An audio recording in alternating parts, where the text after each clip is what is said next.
हरि ओम तत्सत। अध्यात्म रामायण उत्तरकांड पंचम सर्ग। जेहि के जेहि पर सत्य सनेहु, सो तेहि मिलई ना कछु संदेहु। सत्य को कोई छिपा नहीं सकता, सत्य का सूर्य जरूर उदय होता है।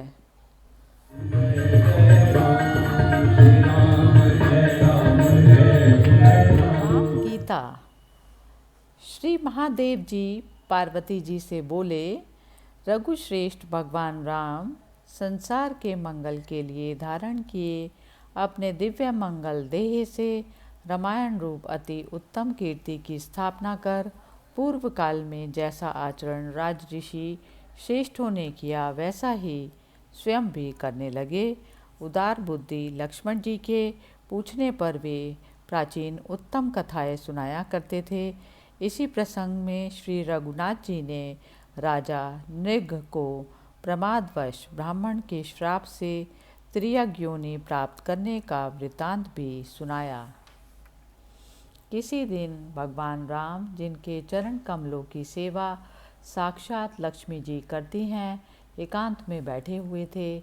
उस समय शुद्ध विचार वाले लक्ष्मण जी उनके पास जा उन्हें भक्ति पूर्वक प्रणाम कर अति विनीत भाव से कहा, हे महामते, आप शुद्ध ज्ञान स्वरूप समस्त देहधारियों के आत्मा, सबके स्वामी और स्वरूप से निराकार हैं, जो आपके चरण कमलों के लिए भ्रमर रूप है। उन परम भागवतों के सहवास के रसिकों को ही आप ज्ञान दृष्टि से दिखलाई देते हैं। हे प्रभु, योगी जन जिनका निरंतर चिंतन करते हैं, संसार से छुड़ाने वाले उन आपके चरण कमलों की मैं शरण हूँ। आप मुझे ऐसा उपदेश दीजिए जिससे मैं सुगमता से ही अज्ञान रूपी अपार समुद्र के पार हो जाऊं। श्री लक्ष्मण जी के ये सब वचन सुनकर शरणागत वत्सल भूपाल शिरोमणि भगवान राम सुनने के लिए उत्सुक हुए। लक्ष्मण को उनके अज्ञान अंधकार का नाश करने के लिए प्रसन्नचित्त से ज्ञान उपदेश करने लगे। वे बोले, सबसे पहले अपने अपने वर्ण और आश्रम के लिए बतलाई हुई क्रियाओं का यथावत पालन कर चित्त शुद्ध हो जाने पर उन कर्मों को छोड़ दें और शम दम आदि साधनों से संपन्न हो आत्मज्ञान की प्राप्ति के लिए सद्गुरु की शरण में जाएं। कर्म देहांतर की प्राप्ति के लिए ही स्वीकार किए गए हैं, क्योंकि उनमें प्रेम रखने वाले पुरुषों से इष्ट अनिष्ट दोनों ही प्रकार की क्रियाएं होती हैं। उनसे धर्म और अधर्म दोनों की ही प्राप्ति होती है और उनके कारण शरीर प्राप्त होता है, जिससे फिर कर्म होते हैं। इसी प्रकार इस संसार चक्र के समान ये सब चलता रहता है। संसार का मूल कारण अज्ञान है और इन शास्त्रीय विधि वाक्यों में उस अज्ञान का नाश ही उपाय बतलाया गया है। अज्ञान का नाश करने में ज्ञान ही समर्थ है, सकाम कर्म नहीं, क्योंकि उस अज्ञान से उत्पन्न होने वाला कर्म उसका विरोधी नहीं हो सकता। सकाम कर्म द्वारा अज्ञान का नाश अथवा राग का क्षय नहीं हो सकता, बल्कि उससे दूसरे सदोष कर्म की उत्पत्ति होती है। उससे पुनः संसार की प्राप्ति होना अनिवार्य है। इसीलिए बुद्धिमान को ज्ञान विचार में ही तत्पर होना चाहिए। कुछ वितर्कवादी ऐसा कहते हैं कि जिस प्रकार वेद के कथनानुसार ज्ञान पुरुषार्थ का साधक है, वैसे ही कर्म वेद विहित हैं और प्राणियों के लिए कर्मों की अवश्य कर्तव्यता का विधान भी है। इसीलिए वे कर्म ज्ञान के सहकारी हो जाते हैं। साथ ही श्रुति ने कर्म ना करने में दोष भी बतलाया है। इसीलिए मुमुक्षु को उन्हें सर्वदा करते रहना चाहिए। और यदि कोई कहे कि ज्ञान स्वतंत्र है एवं निश्चय ही अपना फल देने वाला है, उसे मन में भी किसी और की सहायता की आवश्यकता नहीं है, तो उसका यह कहना ठीक नहीं होगा, क्योंकि जिस प्रकार यज्ञ सत्य कर्म होने पर भी अन्य कारक आदि की अपेक्षा करता ही है, उसी प्रकार विधि से प्रकाशित कर्मों के द्वारा ही ज्ञान मुक्ति का साधन हो सकता है। अतः कर्मों का त्याग उचित नहीं। सिद्धांती ऐसा जो कोई कुतर्की कहते हैं, उनके कथन में प्रत्यक्ष विरोध होने के कारण यह ठीक नहीं है, क्योंकि कर्म देह अभिमान से होता है और ज्ञान अहंकार के नाश होने पर सिद्ध होता है। वेदांत वाक्यों का विचार करते करते विशुद्ध विज्ञान के प्रकाश से उद्भासित जो चरम आत्मवृत्ति होती है, उसी को विद्या आत्मज्ञान कहते हैं। इसके अतिरिक्त कर्म संपूर्ण कारक आदि की सहायता से होता है, किंतु विद्या समस्त कारक आदि का अनित्य तत्व की भावना द्वारा नष्ट कर देती है।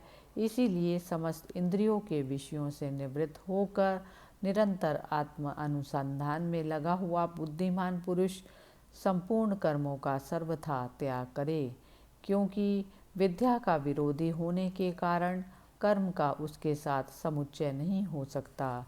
जब तक माया मोहित रहने के कारण मनुष्य का शरीर आदि में आत्मभाव है, तभी तक उसे वैदिक कर्म अनुष्ठान कर्तव्य है। नेति नेति आदि वाक्यों से संपूर्ण अनात्म वस्तुओं का निषेध करके अपने परमात्म स्वरूप को जान लेने पर फिर उसे समस्त कर्मों को छोड़ देना चाहिए। जिस समय परमात्मा और जीवात्मा के भेद को दूर करने वाला प्रकाशमय विज्ञान अंतःकरण में स्पष्टतया भासित होने लगता है, उसी समय आत्मा के लिए संसार प्राप्ति के कारण माया अनायास ही कारक आदि के सहित लीन हो जाती है। श्रुति प्रमाण से उसके नष्ट कर दिए जाने पर भी वह अपना कार्य करने में समर्थ भी किस प्रकार हो सकेगी, क्योंकि परमार्थ तत्व एकमात्र ज्ञान स्वरूप निर्मल और अद्वितीय है। अतः बोध हो जाने पर फिर अविद्या उत्पन्न नहीं होती। जब एक बार नष्ट हो जाने पर अविद्या का फिर जन्म नहीं होता, तो बोधवान को मैं इस कर्म का करता हूँ ऐसी बुद्धि कैसे हो सकती है। इसीलिए ज्ञान स्वतंत्र है, उसे जीव के मोक्ष के लिए किसी और कर्म आदि की अपेक्षा नहीं, वह स्वयं अकेला ही उसके लिए समर्थ है। इसके सिवा तैत्तिरीय शाखा की प्रसिद्ध श्रुति भी आग्रहपूर्वक स्पष्ट कहती है कि समस्त कर्मों का त्याग करना ही अच्छा है, तथा एतावत इत्यादि वाजस्नेयी शाखा की श्रुति भी कहती है कि मोक्ष का साधन ज्ञान ही है, कर्म नहीं। और तुमने जो ज्ञान की समानता में यज्ञ आदि का दृष्टांत दिया तो सो ठीक नहीं है, क्योंकि उन दोनों के फल अलग अलग हैं। इसके अतिरिक्त यज्ञ तो होता ऋत्विक, यजमान आदि बहुत से कारकों से सिद्ध होता है, और ज्ञान इससे विपरीत है, अर्थात वह कारक आदि से साध्य नहीं है। कर्म के त्याग करने से मैं अवश्य प्रायश्चित भागी होऊंगा, ऐसी अनात्म बुद्धि अज्ञानियों को हुआ करती है, तत्वज्ञानी को नहीं। इसीलिए विकार रहित चित्त वाले बोधवान पुरुष को विहित कर्मों का भी विधिपूर्वक त्याग करना चाहिए।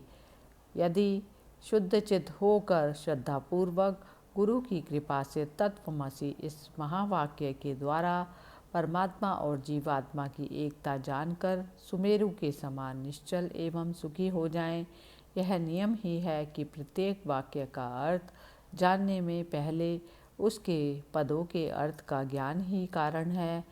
तत् और त्वम पद क्रम से परमात्मा और जीवात्मा के वाचक हैं, और असि उन दोनों की एकता करता है। इन दोनों जीवात्मा और परमात्मा में जीवात्मा प्रत्येक अंतःकरण का साक्षी है और परमात्मा परोक्ष इंद्रियातीत है। इस वाच्य अर्थ रूप विरोध को छोड़कर और लक्षणावृत्ति से लक्षित उनकी शुद्ध चेतनता को ग्रहण कर उसे ही अपना आत्मा जाने और इस प्रकार एक ही भाव से स्थित हों। इन तत् और त्वम पदों में एक रूप होने के कारण जहति लक्षणा नहीं हो सकती, और परस्पर विरोध होने के कारण अजह लक्षणा भी नहीं हो सकती। इसीलिए सोहम यह वही है। इन दोनों पदों के अर्थ की भांति इन तत् और त्वम पदों में भी भाग्य त्याग लक्षणा ही निर्दोषता से हो सकती है।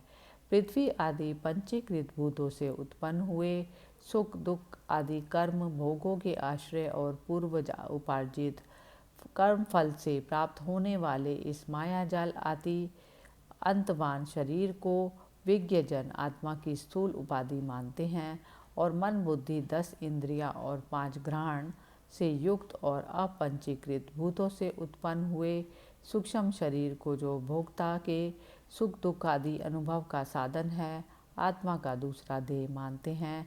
इसके अतिरिक्त अनादि और अनिर्वच्य मायामय कारण शरीर ही जीव का तीसरा देह है। इस कारण उपाधि भेद से सर्वथा पृथक स्थित अपने आत्मस्वरूप को क्रमशः उपाधियों का बाध करते हुए अपने हृदय में निश्चय करें। स्फटिक मणि के समान यह आत्मा भी अन्नमय आदि भिन्न भिन्न कोशों में उनके संग से उन्हीं के आकार का भासने लगता है, किंतु इसका भली प्रकार विचार करने से यह अद्वितीय होने के कारण असंग रूप और अजन्मा निश्चित होता है। त्रिगुणात्मका बुद्धि ही स्वप्न जागृत और सुषुप्ति भेद से 3 प्रकार की वृत्तियां दिखाई देने लगती हैं, किंतु इन तीनों वृत्तियों में से प्रत्येक का एक दूसरे में व्यभिचार होने के कारण ये एकमात्र कल्याण स्वरूप नित्य परब्रह्म में मिथ्या है, अर्थात उसमें इन वृत्तियों का सर्वथा अभाव है। बुद्धि की वृत्ति ही देह इंद्रिय प्राण मन और चेतन आत्मा के संघात रूप से निरंतर परिवर्तित होती रहती है। यह वृत्ति तमोगुण से उत्पन्न होने वाली होने के कारण अज्ञान रूपा है और जब तक यह रहती है तब तक ही संसार में जन्म होता है।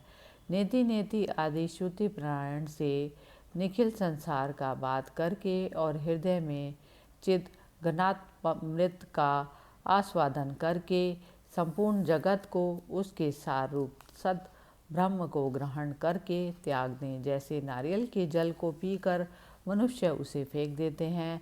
आत्मा ना कभी मरता, ना कभी जन्मता, ना कभी क्षीण होता और ना ही बढ़ता है।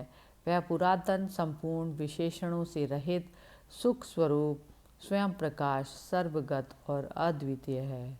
जो इस प्रकार ज्ञानमय और सुख स्वरूप है, उसमें यह दुखमय संसार की प्रतीति कैसे हो सकती है? यह तो अध्यास के कारण अज्ञान से ही दिखाई दे रहा है।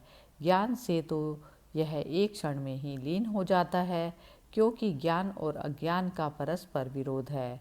ब्रह्म से जो अन्य में भी प्रतीति होती है, उसी को विद्वानों ने अध्यास कहा है। जिस प्रकार असर्प रूप रज्जु आदि में सर्प की प्रतीति होती है, उसी प्रकार ईश्वर में संसार की प्रतीति होती है। जो विकल्प और माया से रहित है, उस सब के कारण निरामय अद्वितीय और चित स्वरूप परमात्मा ब्रह्म में पहले इस अहंकार रूप अध्यास की ही कल्पना है। सबके साक्षी आत्मा में इच्छा अनिच्छा राग द्वेष और सुख दुख आदि बुद्धि की वृत्तियों ही जन्म मरण रूप संसार की कारण है, क्योंकि सुषुप्ति में इनका अभाव हो जाने पर हमें आत्मा का सुख रूप से भान होता है। अनादि अविद्या से उत्पन्न हुई बुद्धि में प्रतिबिंबित यह चेतना का प्रकाश ही जीव कहलाता है। बुद्धि के साक्षी रूप से आत्मा उससे पृथक है। वह परात्मा तो बुद्धि से अपरिचिन्न है। अग्नि से तपे हुए लोहे के समान चिदाभास साक्षी आत्मा तथा बुद्धि के एकत्र होने से परस्पर अन्य ध्यास होने के कारण क्रमशः उनकी चेतनता और जड़ता प्रतीत होती है। अर्थात जिस प्रकार अग्नि से तपे हुए लोह पिंड में अग्नि और लोहे का तादात्म्य हो जाने से लोहे का आकार अग्नि में और अग्नि की उष्णता लोहे में दिखाई देने लगती है, उसी प्रकार बुद्धि और आत्मा का तादात्म्य हो जाने पर आत्मा की चेतनता बुद्धि आदि में और बुद्धि आदि की जड़ता आत्मा में प्रतीत होने लगती है। इसीलिए अध्यासवश बुद्धि से लेकर शरीर पर्यंत अनात्म वस्तुओं को ही आत्मा मानने लगते हैं। गुरु के समीप रहने से और वेद वाक्यों में आत्मज्ञान का अनुभव होने पर अपने हृदयस्थ उपाधि रहित आत्मा का साक्षात्कार करके आत्मा रूप प्रतीत होने वाले देह आदि संपूर्ण जड़ पदार्थों का त्याग कर देना चाहिए।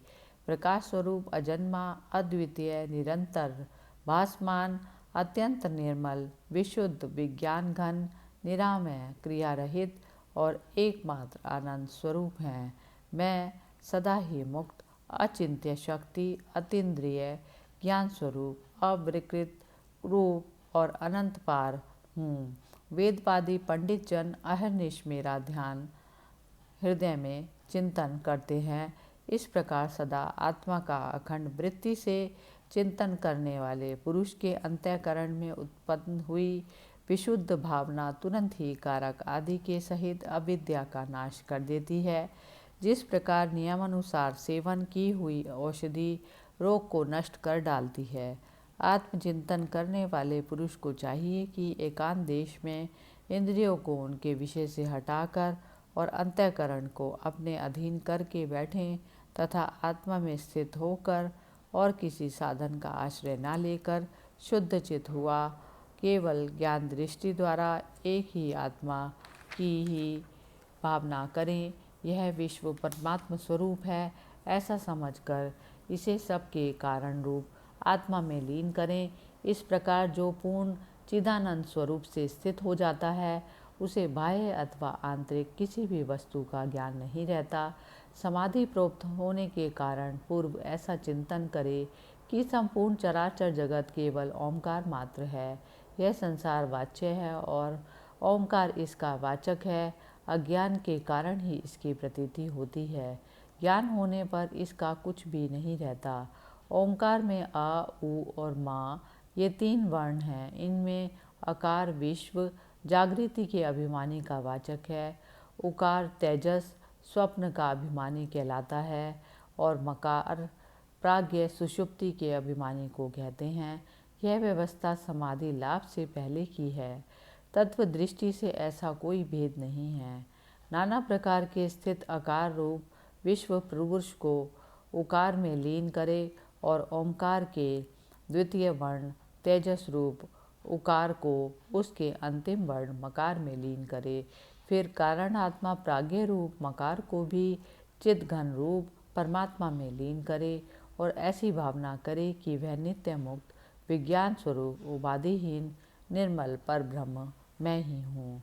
इस प्रकार निरंतर परमात्मा भावना करते करते जो आत्मानंद में मग्न हो गया तथा जिसे संपूर्ण दृश्य प्रपंच विस्मृत हो गया, वह नित्य आनंद आत्मानंद का अनुभव करने वाला जीवन मुक्त योगी निरंतर समुद्र के समान साक्षात मुक्त स्वरूप हो जाता है। इस प्रकार जो निरंतर समाधि योग का अभ्यास करता है, जिसके संपूर्ण इंद्रिय गोचर विषय निवृत्त हो गए हैं तथा जिसने काम क्रोध आदि संपूर्ण शत्रुओं को परास्त कर दिया है, उस छयों इंद्रियों को जीतने वाले महात्मा को मेरा निरंतर साक्षात्कार होता है। इस प्रकार अहर्निश आत्मा का ही चिंतन करता हुआ मुनि सर्वदा समस्त बंधनों से मुक्त होकर रहे तथा कर्ता भोक्तापन के अभिमान को छोड़कर प्रारब्ध फल भोगता रहे। इससे वह अंत में साक्षात मुझ में ही लीन हो जाता है। संसार को आदि अंत और मध्य में सब प्रकार भय और शोक का ही कारण कर जानकर समस्त वेद विहित कर्मों को त्याग दे तथा संपूर्ण प्राणियों के अंतरात्मा रूप अपने आत्मा का भजन करे। जिस प्रकार समुद्र में जल, दूध में दूध, महाकाश में घटाकाश आदि और वायु में वायु मिलकर एक हो जाते हैं, उसी प्रकार इस संपूर्ण प्रपंच को अपने आत्मा के साथ अभिन्न रूप से चिंतन करने से जीव मुझ परमात्मा के साथ अभिन्न भाव से स्थित हो जाता है। यह जो जगत है वह श्रुति, युक्ति और प्रमाण से बाधित होने के कारण चंद्रभेद और दिशाओं में होने वाले दिग्भ्रम के समान मिथ्या ही है। ऐसी भावना करता हुआ लोक व्यवहार में स्थित मुनि इसे देखे जब तक सारा संसार मेरा ही रूप दिखलाई ना दे, तब तक निरंतर मेरी आराधना करता रहे। जो श्रद्धालु और उत्कट भक्त होता है उसे अपने हृदय में सर्वदा मेरा ही साक्षात्कार होता है। हे प्रिय, संपूर्ण श्रुतियों के सार रूप इस गुप्त रहस्य को मैंने निश्चय करके तुमसे कहा है। जो बुद्धिमान इसका मनन करेगा वह तत्काल समस्त पापों से मुक्त हो जाएगा।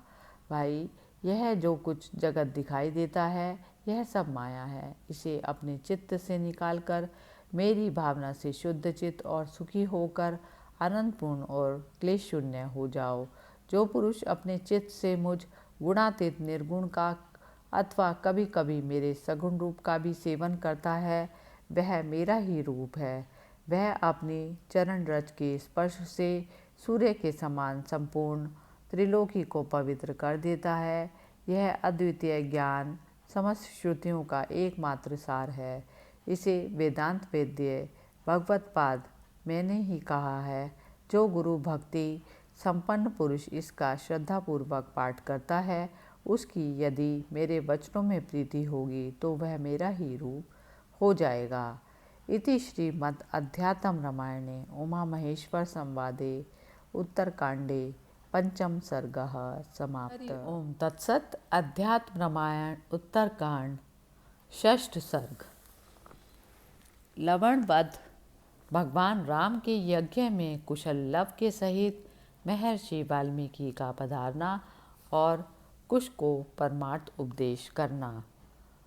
उमा कहूँ मैं अनुभव अपना, सत हरि भजन जगत सब सपना। भगवान शिव अपनी पार्वती जी से कहते हैं, हे उमा, मैं अपने अनुभव से कहता हूँ, केवल हरि का निरंतर भजन ही एकमात्र सत्य है। बाकी इस जगत में सब कुछ केवल स्वप्न के मात्र है।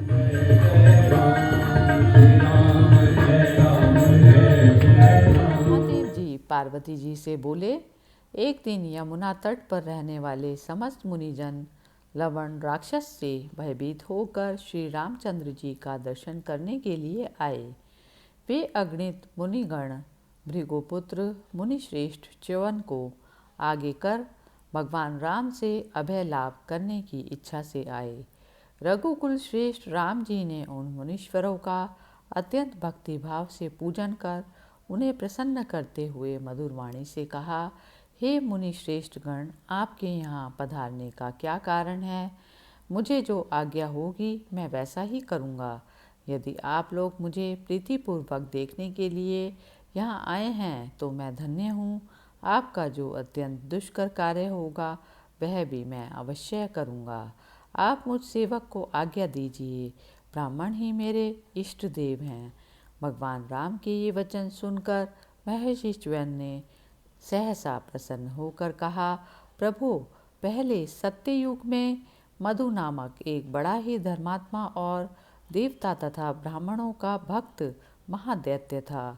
उससे प्रसन्न होकर श्री महादेव जी ने उसे एक अति उत्तम त्रिशूल दिया और कहा कि इससे तू जिस पर प्रहार करेगा वही भस्मीभूत हो जाएगा। सुना जाता है रावण की छोटी बहन कुंभीनसी उसकी भार्या थी। उससे उसके लवण नामक एक महापराक्रमी दुष्टचित्त दुर्जय और देवताओं ब्राह्मणों को दुख देने वाला राक्षस उत्पन्न हुआ। हे राजेंद्र, उससे अत्यंत पीड़ित होकर हम आपकी शरण आए हैं। यह सुनकर श्री रघुनाथ जी ने कहा, हे मुनिश्रेष्ठ, आप लोग किसी प्रकार का भय ना करें, आप निश्चिंत होकर पधारें, मैं लवण को अवश्य मार डालूंगा। मुनीश्वरों ने ऐसा कहा और भगवान राम ने अपने भाइयों से पूछा, तुमसे कौन लवण राक्षस को मारेगा और ब्राह्मणों को महान अभय देगा? यह सुनकर भरत जी ने श्री रघुनाथ जी से हाथ जोड़कर कहा, देव, लवण को ही मैं मारूंगा। प्रभु, इसके लिए मुझे ही आज्ञा दीजिए। फिर शत्रुघ्न जी ने श्री रामचंद्र जी को प्रणाम करके कहा, हे राघव, श्री लक्ष्मण जी युद्ध में बड़ा भारी कार्य कर चुके हैं। महामति भरत जी ने भी नंदीग्राम में रहकर बहुत कष्ट सहा है। अब लवण का वध करने के लिए मैं ही जाऊंगा। हे रघुश्रेष्ठ, आपकी कृपा से मैं उस राक्षस को युद्ध में अवश्य मार डालूंगा। शत्रुघ्न के ये वचन सुनकर शत्रुदमन रघुनाथ जी ने उन्हें अपनी गोद में उठा लिया और कहा, मैं आज ही तुम्हारा लवण की राजधानी मथुरा के राज्य पर अभिषेक करूँगा। ऐसा कह लक्ष्मण जी से अभिषेक की सामग्री मंगा।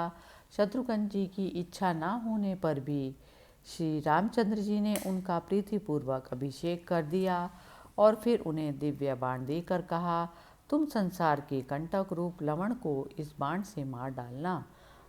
राक्षस लवण अपने घर में ही उस त्रिशूल की पूजा नाना प्रकार के जीवों को खाने और मारने के लिए वन को जाया करता था। अतः जब तक वह घर पर न आए, वन में ही रहे, उससे पूर्व ही तुम नगर के द्वार पर धनुष धारण करके खड़े हो जाओ। लौटने पर वह क्रोधपूर्वक तुमसे लड़ेगा और उसी समय मारा जाएगा। इस प्रकार महाक्रूर लवणासुर को मारकर उसके मधुवन में नगर बसाकर मेरी आज्ञा से वहीं रहो। तुम पहले जाकर उस राक्षस को ठीक करो, फिर तुम्हारे पीछे वहाँ 5,000 घोड़े, उनसे आधे 2,500 रथ, 600 हाथी और 30,000 पैदल भी पहुँचेंगे। ऐसा कह श्री रघुनाथ जी ने शत्रुघ्न का सिर सूंघकर तथा मुनियों के साथ आशीर्वाद से उनका अभिनंदन कर उन्हें विदा किया। शत्रुघ्न जी ने भी भगवान राम ने जैसी आज्ञा दी थी वैसा ही किया। उन्होंने मधुपुत्र लवणासुर को मारकर मथुरापुरी बसाई और दान मान से लोगों को संतुष्ट कर उन्हें मथुरा को एक समृद्धिशाली नगर बना दिया। इस प्रकार इस बीच में श्री सीता जी के वाल्मीकि मुनि के आश्रम में 2 पुत्र उत्पन्न हुए। मुनि ने उनमें से बड़े का नाम कुश और छोटे का नाम लव रखा। धीरे धीरे सीता जी के वे दोनों पुत्र विद्या संपन्न हो गए। मुनि के उपनयन संस्कार करने पर वे वेद अध्ययन में तत्पर हुए। श्री वाल्मीकि जी ने उन दोनों को बालकों को संपूर्ण रामायण काव्य पढ़ा दिया। पूर्व काल में इसे त्रिपुर विनाशक भगवान शंकर ने पार्वती जी को सुनाया था। उसी आख्यान को समर्थ मुनि वाल्मीकि ने वेदों का विस्तृत ज्ञान कराने के लिए उन बालकों को पढ़ाया। वे अश्विनी कुमार के समान अति सुंदर कुमार उसे वीणा बजाकर स्वर सहित गाते हुए वन में विचरा करते थे। उन देव स्वरूप बालकों को जहाँ तहाँ मुनियों के समाज में गाते देख वे मुनिगण अत्यंत विस्मित होकर आपस में कहने लगते थे, हम चिरजीवियों ने बहुत दिनों से सभी दिशाएं देखी, किंतु गंधर्व, किन्नर, भूलोक, देवलोक, देवालय, पाताल अथवा ब्रह्मलोक आदि किसी भी लोक में गाने बजाने की ऐसी कुशलता ना कभी जानी, ना कभी देखी, ना कभी सुनी। इस प्रकार प्रतिदिन प्रशंसा करने वाले समस्त मुनियों के साथ वे दोनों बालक बहुत समय तक श्री वाल्मीकि जी के एकांत आश्रम में सुखपूर्वक रहे। इधर परम तेजस्वी श्री रामचंद्र जी ने सुवर्ण की गीता सीता बनाकर अश्वमेध आदि बहुत से बड़ी बड़ी दक्षिणाओं वाले यज्ञ किए। उस यज्ञशाला में यज्ञ उत्सव देखने के लिए उत्सुक होकर सभी ऋषि, राजऋषि, ब्राह्मण, क्षत्रिय और वैश्य आदि आए थे। मुनि श्रेष्ठ वाल्मीकि जी ने भी गान करा। कुश और लव के साथ ले वहाँ आए और वहाँ मुनियों के ठहरने का स्थान था, वहाँ उतरे। वहाँ एक दिन एकांत में शांत भाव से बैठे हुए वाल्मीकि मुनि ने से उनकी समाधि खुलने पर कुश ने कथा के बीच में ही ज्ञान शास्त्र के विषय में पूछा और वह बोले, भगवान, मैं आपके मुखारविंद से संक्षेप में सुनना चाहता हूँ कि जीव को यह सुदृढ़ संसार बंधन किस प्रकार प्राप्त होता है और फिर इस संसार नामक दृढ़ बंधन से उसे कैसे छुटकारा मिलता है। हे मुने, आप सर्वज्ञ हैं, मुझ प्रणत शिष्य से आप यह संपूर्ण रहस्य कहिए। वाल्मीकि जी बोले, सुन, मैं तुझे संक्षेप में साधन के सहित बंध और मोक्ष का संपूर्ण स्वरूप सुनाता हूँ। मैं जैसा कहूँ वह सब सुनकर तू उसी प्रकार आचरण कर, इससे तेरा कल्याण होगा और तू जीवन मुक्त हो जाएगा। देहहीन चेतन आत्मा का है यह देह ही बड़ा भारी घर है। इसमें उसने अहंकार को ही अपना मंत्री बना रखा है। वह अहंकार रूप मंत्री देह अभिमान रूप अपने आप को चेतन आत्मा में आरोपित कर उससे एक रूप होकर अपनी सारी चेष्टाओं का आरोप उस चिदानंद रूप आत्मा में ही करता है। उस अहंकार से व्याप्त हुआ यह देही बेड़ियों से बनता है और फिर रात दिन पुत्र, स्त्री और ग्रह आदि के लिए संकल्प विकल्प करता रहता है। संकल्प करने से जीव स्वयं ही सदा शोक करता है। इस अहंकार के सत्व, रज, तम नामक उत्तम, अधम और मध्यम 3 प्रकार के देह हैं। ये ही तीनों संसार की स्थिति के कारण हैं। इनमें से तामस संकल्प से नित्य प्रति तामसिक चेष्टाओं के करने से ही जीव अत्यंत तमोगुणी होकर कीड़े मकोड़े आदि योनियों को प्राप्त होता है। जो सात्विक संकल्प वाला होता है वह धर्म और ज्ञान में ही तत्पर रहने के कारण मोक्ष साम्राज्य के साथ ही सुखपूर्वक रहता है तथा राजस संकल्प होने से लोक व्यवहार करता हुआ संसार में पुत्र, स्त्री आदि में अनुरक्त रहता है। हे मामते, जो पुरुष इन तीनों प्रकार के संकल्पों को छोड़ देता है वह चित्त के लीन होने पर भी परमानंद प्राप्त कर लेता है। इसीलिए तू समस्त विचारों को छोड़कर और अपने मन से ही मन का संयम कर बाहर भीतर के संपूर्ण संकल्पों का क्षय कर दे। हे अनग, यदि तू पाताल, पृथ्वी आदि, स्वर्ग आदि में भी कहीं रहकर हजारों वर्ष कठोर तपस्या भी करे तो भी संसार बंधन से मुक्त होने का तो तेरे लिए संकल्प नाश के अतिरिक्त कोई और उपाय है ही नहीं।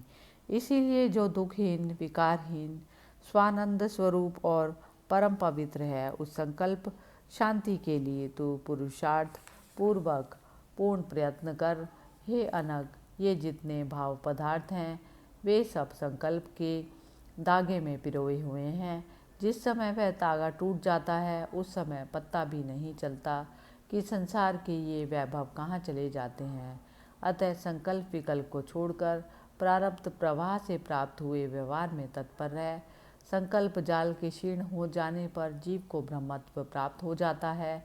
परमार्थ ज्ञान से संपन्न होकर तू हठ पूर्वक संपूर्ण विकल्प जाल को त्याग दे और पूर्ण आनंद की प्राप्ति के लिए चित्त वृत्ति को लीन करके उस अद्वितीय पद को प्राप्त कर ले। इति श्रीमद् अध्यात्म रामायणे उमा महेश्वर संवादे उत्तरकांडे षष्ठ सर्गे समाप्त। हरि ओम तत्सत्।